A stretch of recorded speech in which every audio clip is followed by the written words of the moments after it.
մենք պատրաստ ենք 3 հոգի լիազորված անձ եկա, ներս անցնենք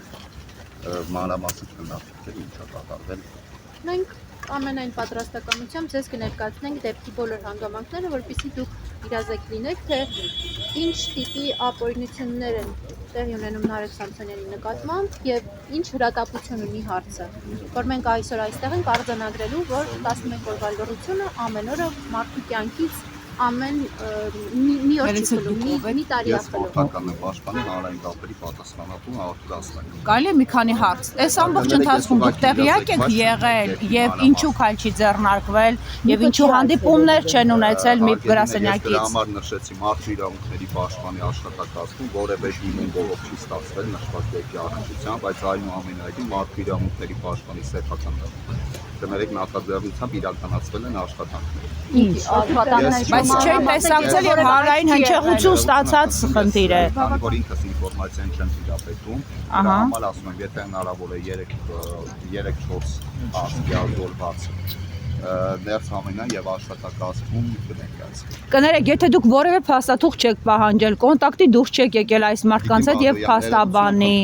դա նշանակում է, որ դուք ուղղակի ամենը վարքյանները առաջ ես նշեցի, որ չնայած դիմում բողոք չենք ստացել, բայց մարդու իրավունքների պաշտպանի սեփական նախաձեռնությամբ իրականացվել են աշխատանքներ, դա է ենթադրվում։ Դա ենք հարցնում, ինչ աշխատանքներ, եթե չեք տեսակցել եւ եթե փաստաբանների հետ կապի դուրս չեք եկել եւ ընտանիքի անդամների հետ։ Ես մանրամասներին չեմ տիրապետում եւ չեմ կարող ներկայացնել։ Այդ նպատակով մենք լավում ենք 3-4 հոգի լիազորված անձ, որպեսզի աշխատակազմի ներկայացուցիչները, որոնք որ իրազեկված են, այսինքն աշխատանքի մանրամասները ներկայացնեն եւ նաեւ քննարկում անցկացնեն, թե ինչ կարելի է անել։ Կանկալում, որ եթե այս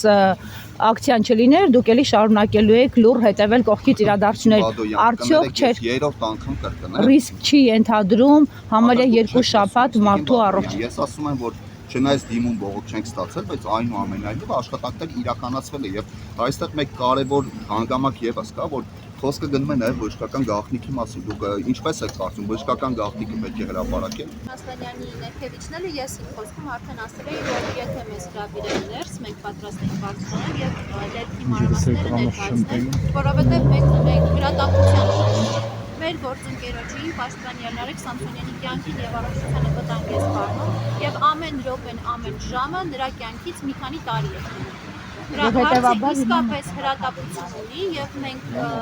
անելու ենք, ինչպես ասացի, մեզնից կախված ամեն ինչ, որպեսզի նրա կյանքի եւ առողջությանը սպառնող վտանգը օր առաջ կանխվի եւ նա տեղափոխվի բուժհաստատություն։ Մեր առաջնային խնդիրը է, մենք հիմա մեր անձնագազմը կբարձրանանք եւ կզրուցենք, որից հետո նաեւ կտեղեկացնենք մանրամասն